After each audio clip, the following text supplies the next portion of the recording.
Now, what do you understand by soft power?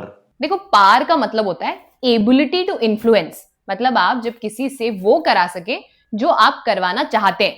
अब international relations में पार क्या होगा? जब एक कंट्री बी कंट्री से वो करवाए जो उसके फेवर में है, मतलब आउटकम वो आए जो ए को फेवर करे।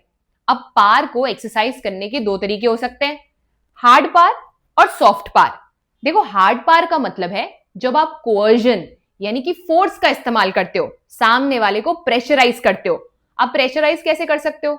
या तो मिलिट्री पावर का इस्तेमाल करोगे, मतलब वॉर, या फिर इकोनॉमिक पावर का इस्तेमाल करोगे, जैसे कि मान लो आपने सैंक्शन लगा दिया। अब उस कंट्री के साथ बाकी कंट्रीज ट्रेड नहीं करेंगी तो उनकी इकोनॉमिक लॉसेज होंगे। तो ये सारा कहलाता है हार्ड पावर, क्योंकि यहां आप इस्तेमाल करते हो फोर्स का, कोअर्जन का।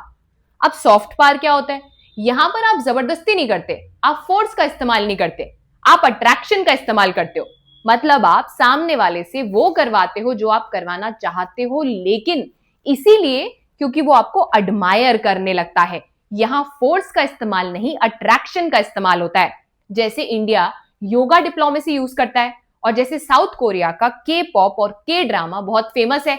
तो इससे क्या होता है, सामने वाली कंट्री इन्फ्लुएंस तो होती है but through attraction, not through coercion.